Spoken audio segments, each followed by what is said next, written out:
Hi friends, welcome है आप सभी का। नमस्कार, जोहार। देखिए, ये SKMU दुमका का पूछा हुआ क्वेश्चन पेपर है, ठीक है। और ये आपका कोल्हान यूनिवर्सिटी में भी काम देगा, ठीक है।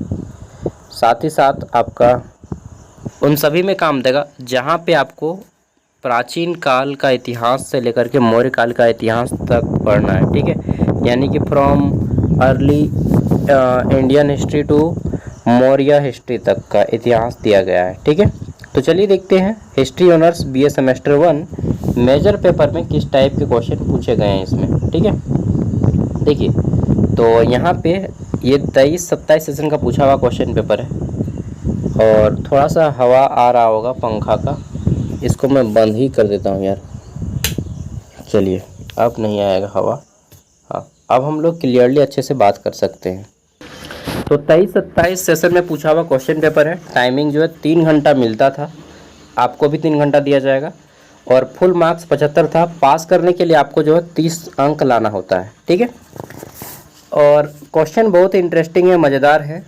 और पेपर जो है 2 भागों में बटा है, ठीक है। ग्रुप ए और group B, group A and group B.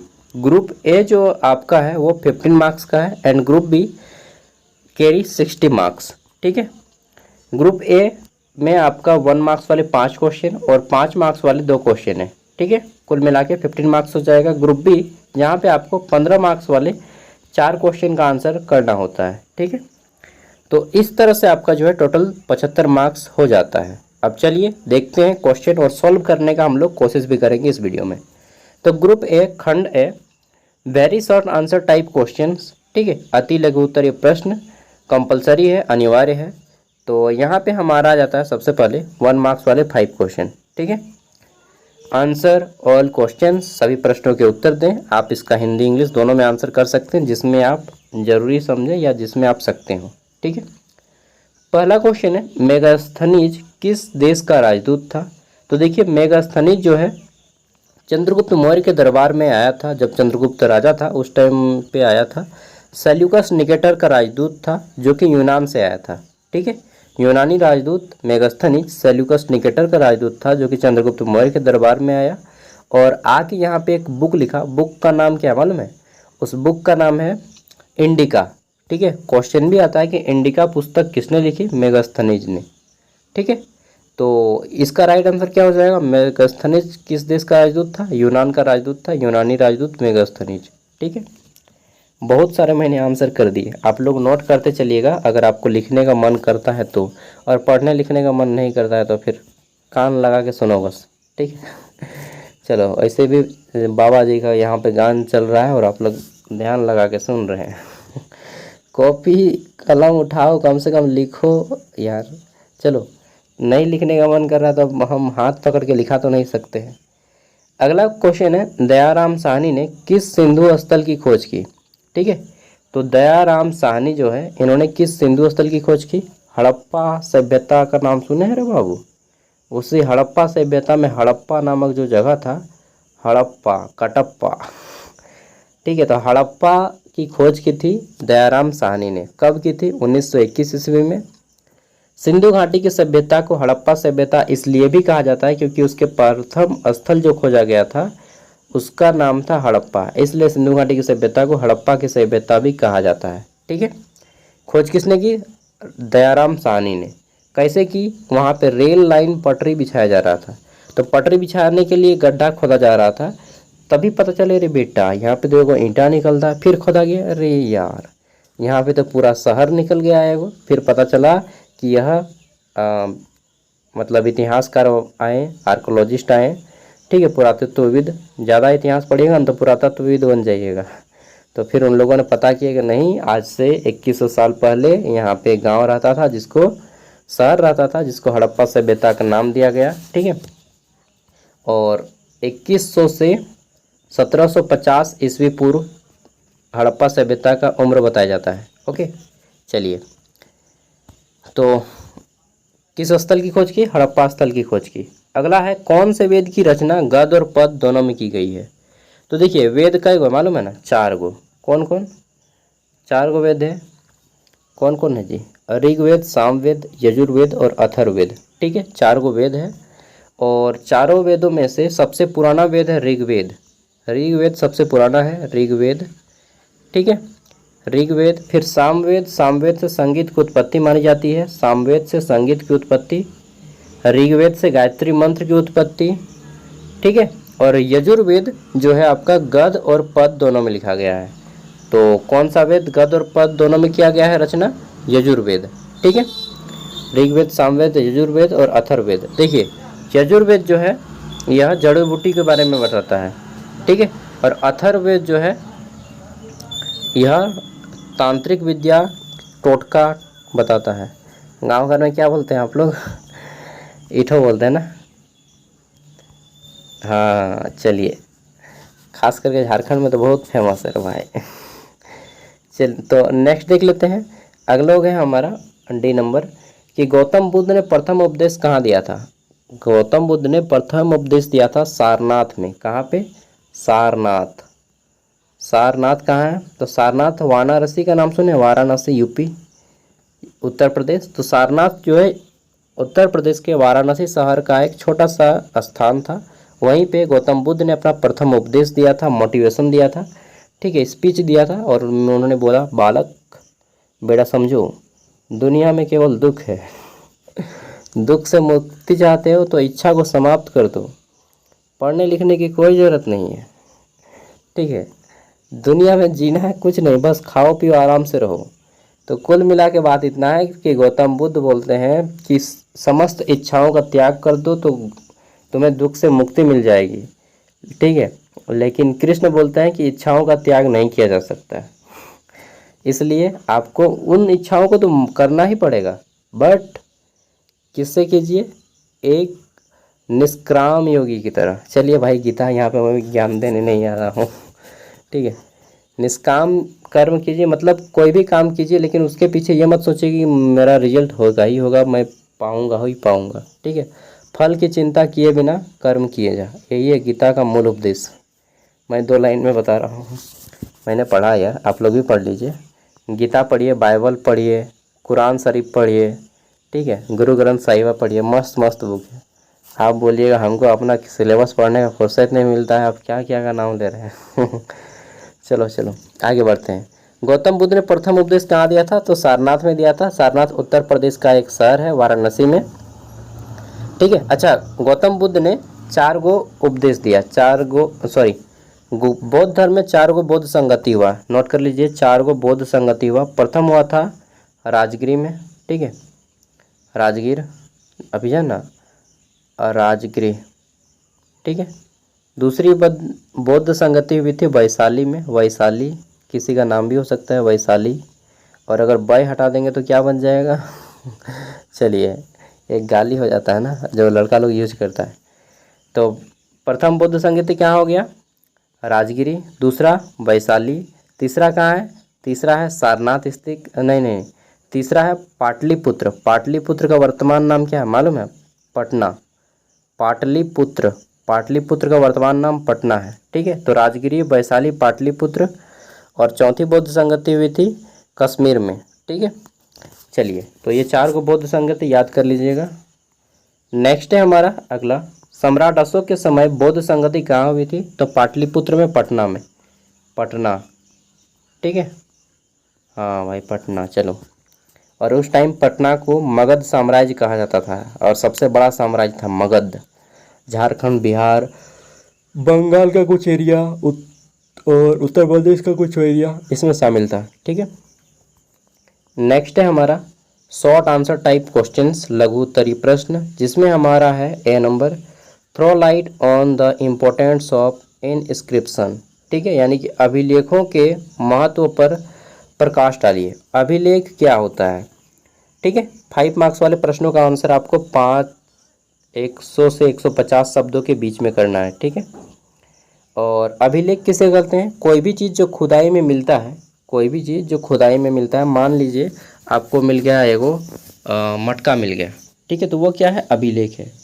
तो अभिलेखों का क्या महत्व है? इससे हमें इतिहास की जानकारी मिलती है। इसके अलावा उस समय में लोग कैसे खान पान करते थे, मतलब उनके जो है कल्चर का पता चलता है, ठीक है, उनकी सभ्यता का पता चलता है, उनके रीति रिवाज का पता चलता है, वह मटका कितना साल पुराना है वो पता चलेगा। ठीक है, तो बहुत सारा चीज़ पता चलता है अभिलेखों से। ठीक है, और अभिलेखों का अध्ययन करने वाले को अभिलेखी कहते हैं। अभिलेख इंस्क्रिप्शन जो पढ़ता है ना उसको इंस्क्रिप्टर बोलते हैं, इंस्क्रिप्शन बोला जाता है पढ़ने को। ठीक है, अभिलेखों का अध्ययन एपिग्राफी कहा जाता है। चलो भाई, उतना ज्ञान लेके आप क्या कीजिएगा। अगला है मगध के राजवंशों का संक्षिप्त वर्णन कीजिए। ठीक है, describe in short the dynasty of Magadh. ठीक है, तो डायनेस्टी जो मगध की बात कर लेते हैं, मगध के राजवंशों का संक्षिप्त में वर्णन। देखिए, मगध राजवंश में बहुत सारे शासकों ने अपना यहाँ पे छाप छोड़ा है। तो मालूम है मगध साम्राज्य का सबसे पहले कौन गद्दी पे बैठा? उनका नाम था, क्या नाम था यार, मैं भूल रहा हूँ। चंद्रगुप्त मौर्य ने किसको मारा था? चंद्रगुप्त मौर्य ने मारा था धनानंद को। ठीक है, और धनानंद के पिता का नाम था महापद्मनंद। क्या नाम था? महापद्मनंद। ठीक है, महापद्मनंद। इसका बाप को खुद मारा उसका बेटा धनानंद। धनानंद ने खुद अपने बाप को मार दिया। ठीक है, महापद्मनंद को। ये नंद वंश था उस टाइम पे। नंद वंश का प्रथम, मालूम नहीं हमको ज़्यादा, नंद वंश के राजा महापद्मनंद को उसका बेटा धनानंद ने स्वयं मार दिया और खुद गद्दी पे बैठ गया धनानंद। ठीक है, और धनानंद फिर जो है धनानंद, चंद्रगुप्त मौर्य ने इसको मारा धनानंद को। ठीक है, धनानंद चाणक्य को क्या बोला था मालूम है? मेरे राज्य में पलने वाले कुकुर, कुकुर संथाली में संस्कृत में कुत्ता को कुकुर कहा जाता है। ठीक है, तो मेरे राज्य में पलने वाले कुकुर, तुम हमको ज्ञान देगा। कौन बोला था मालूम है? धनानंद बोला था चाणक्य को। तब चाणक्य ने अपनी शिखा बांधी। शिखा मतलब फुरचुंदी रही। फुरचुंदी समझते हैं ना? फुरचुंदी का हिंदी मालूम नहीं होता है बहुत से लोगों को। फुरचुंदी को हिंदी में शिखा बोलते हैं। ठीक है, आप लोग को भी नहीं मालूम था शायद। तो शिखा बांधी चाणक्य ने और बोला, धनानंद मैं शपथ लेता हूँ मैं तेरे वंशज का समूल नाश कर दूंगा। ठीक है, और शिखाठो बांध लिया और जब तक से उसको नहीं मारा तब तक से फिर शिखा नहीं खोला। तो फिर धनानंद को मार के कौन बैठा? चंद्रगुप्त मौर्य। चंद्रगुप्त मौर्य का बेटा होता है बिंदुसार। बिंदुसार का बेटा होता है अशोक। ठीक है, उसके बाद आगे चलते जाता है। इस तरह से पढ़ लीजिएगा आप लोग। इतना मैं बता दिया, इतना में आप 5 मार्क्स आराम से कंप्लीट कर सकते हैं। तो देखिए, मैं यहाँ पे मौखिक भाषण दे रहा हूँ और आप लोग सुन रहे हैं। जितना पॉइंट निकले आप लोग नोट करते चलिएगा। अब आता है ग्रुप बी, जहाँ पे आपको लॉन्ग आंसर टाइप क्वेश्चन का आंसर करना है, दीर्घ उत्तरीय प्रश्न। ठीक है, 15 मार्क्स वाले प्रश्न है और इसका आंसर करना है बॉस आपको 400 से 500 शब्दों में, जिसका लिखने की स्पीड बहुत धीरे है। ठीक है, लिखने की स्पीड ज़्यादा है तो 500 से 600 वर्ड्स में कीजिएगा। एक खड़ा पन्ना में 2 पेज होते हैं। 2 खड़ा पन्ना लिखने की स्पीड कम है तो, और 3 खड़ा पन्ना अगर आपके लिखने की स्पीड बहुत ज़्यादा है। ठीक है, तो इस तरह से आपको आंसर करना है। इसमें हमारा पहला प्रश्न क्या है? पहला प्रश्न है हमारा, प्राचीन भारतीय इतिहास के लिखित स्रोतों का वर्णन कीजिए। ठीक है, प्राचीन भारत के जो इतिहास है, एंशिएंट इंडियन हिस्ट्री, वहाँ पे कौन कौन से लिखित स्रोत मिलते हैं? लिखित मतलब कौन कौन सा किताब है जिसको पढ़ के आपको प्राचीन भारत का इतिहास मिलता है जानकारी। जैसे महाभारत पढ़ के प्राचीन भारत के इतिहास जान सकते हैं, वेद पढ़ सकते हैं, पुराण पढ़ सकते हैं, और क्या पढ़ सकते हैं? रामायण पढ़ सकते हैं। ठीक है, तो कुछ कुछ स्रोत हैं, इन सभी को बता देना है कि इन्होंने लिखा है किसको। ठीक है, महाभारत की रचना महर्षि वेद व्यास ने की। रामायण की रचना महर्षि वाल्मीकि ने की। ठीक है, संस्कृत भाषा में। अगला है, describe the city planning and architecture of the Indus valley civilisation, यानी कि सिंधु घाटी सभ्यता के नगर योजना एवं वास्तुकला का वर्णन करें। बताना है कि सिंधु घाटी जो सभ्यता थी, इसकी खोज सबसे पहले 1921 में दयाराम साहनी ने की। उस स्थल का नाम हड़प्पा दिया गया, जिसके कारण इसको हड़प्पा स्थल के नाम से भी जाना जाता है। सिंधु घाटी सभ्यता वर्तमान 2 देशों में फैली हुई थी। वर्तमान 2 देश बट गया है, भारत पाकिस्तान, इन दोनों देशों में फैली हुई थी। इसका अधिकतर हिस्सा जो है पाकिस्तान के क्षेत्र में आता है और कुछ कुछ हिस्सा भारत के क्षेत्र में आता है। भारत में हरियाणा, राजस्थान, गुजरात, पंजाब, इन सब एरिया में और जम्मू कश्मीर के एरिया में फैला पाया जाता है। यह कांस्य युग की सभ्यता थी। कांस्य युग मतलब कांसा का उस टाइम पे बहुत ज़्यादा प्रयोग किया जाता था। ठीक है। सिंधु घाटी सभ्यता की राजधानी मोहनजोदाड़ो थी। ठीक है, जिसे जुड़वा राजधानी के नाम से भी जाना जाता है, मोहनजोदाड़ो और हड़प्पा को। और मोहनजोदाड़ो को मृतकों का टीला भी कहा जाता है। ऐसा ऐसा लिख के भर देना नहीं यार, बस पास हो जाओगे। चलिए मैं बताऊंगा, कल इंपॉर्टेंट क्वेश्चन आंसर लाऊंगा। ठीक है, आज क्वेश्चन देख लीजिए किस टाइप के क्वेश्चन आए हैं। अगला है ऋग्वेद काल के राजनीतिक एवं सामाजिक स्थिति का वर्णन करें। तो ऋग्वेद काल में लोग, राजनीतिक ढांचा कैसा था उनका, और समाज में कैसे रहते थे। इंग्लिश में जिनको आंसर करना वो लोग इंग्लिश में कर सकते हैं कि describe the political and social condition, ठीक है, ऑफ द ऋग्वेदिक पीरियड। तो ऋग्वेद में आपको मालूम है उस टाइम पे लोग गाय को अपना पैतृक पेशा अपनाते थे, और राज्य में रजनम चला करता था, लोगों का समूह था। ठीक है, लोग आपस में मंडली बनाते थे। ठीक है, और अपने समस्याओं का समाधान स्वयं करते थे। तो इस तरह से आप लोग कर लीजिएगा पूरा। क्या जो मैं बोलना चाह रहा था भूल गया। एक सीरियल है, देख पाइएगा, सीरियल ठो का मैं नाम बता देता हूँ। क्या नाम है यार, याद आ जाओ। सीरियल का नाम है भारत की खोज। क्या है? भारत की खोज। ये एक किताब का नाम है जो पंडित जवाहरलाल नेहरू ने लिखी थी। The discovery of India English में बोला जाता है, भारत की खोज। ठीक है, यह पंडित जवाहरलाल नेहरू ने एक किताब लिखी, बाद में इस पर एक सीरियल बनाया गया, जो पंडित जवाहरलाल नेहरू जैसा एक आदमी आके सबसे पहले लेक्चर देगा, उसके बाद पूरा इतिहास बताएगा। भारत की खोज देखिएगा ना, अब यूट्यूब में सर्च मारिएगा भारत की खोज। मैंने इस सीरियल को देखा है, बहुत कुछ सीखा है। ठीक है, पूरा इतिहास बताएगा, ऋग्वैदिक काल से लेकर के भारत आज़ादी तक का इतिहास। ठीक है, सीरियल के रूप में। तो एक तरह से इतिहास का भी पता चलेगा आपको और सीरियल भी पता चलेगा। नसीरुद्दीन शाह और ओमपुरी, बहुत सारे दिग्गज एक्टर उसमें काम किए हैं। ठीक है, छठा क्वेश्चन है भगवान बुद्ध एवं उनके सिद्धांतों के बारे में बताइए। तो बता दीजिए भगवान Buddha, Mahatma Buddha, describe about Mahatma Buddha and his principle. तो देखिए बुद्ध के बारे में सबको जानते हैं कि महात्मा बुद्ध सबसे पहले तो एक राजा के घर में जन्म लिए। ठीक है, उनकी माता का नाम क्या था? यशोधरा, और पिता साक्यगण के प्रधान थे। ठीक है, और वो जब उनकी शादी हुई, यशोधरा नहीं, माता का नाम त्रिशला था ना, अच्छा एक बार पढ़ लीजिएगा, मैं भी भूल गया हूँ। और पत्नी का नाम यशोधरा था, उसका एक बेटा होता है राहुल। उसके बाद महात्मा बुद्ध अपने वैवाहिक जीवन को छोड़ के जंगल की ओर प्रस्थान करते हैं आधी रात को एक घोड़ा लेके। ठीक है, और उसके बाद तपस्या के लिए भटकते भूलते हैं पूरा 12 वर्ष की तपस्या जंगल भ्रमण करने के बाद वे फिर एक पीपल के वृक्ष के नीचे बोध गया में बैठ जाते हैं, और कहा जाता है कि उनको एनलाइटमेंट हुआ। एनलाइटमेंट मतलब उनको ज्ञान की प्राप्ति हुई। ठीक है, ये बैठ गए तपस्या के लिए और वहीं पे ज्ञान की प्राप्ति हुई, फिर वहीं से वे महात्मा बुद्ध कहे जाने लगे। ठीक है, और प्रथम उपदेश फिर वहीं से देना शुरू कर देते हैं महात्मा बुद्ध सारनाथ स्थित अशोक स्तंभ से। ठीक है, और बुद्धम शरणम गच्छामि, धम्मम शरणम गच्छामि, ये सब वर्ड लिख देना है। महात्मा बुद्ध ने अष्टांगिक मार्ग को अपनाया और 4 आर्य सत्य बताए कि जीवन दुखमय है।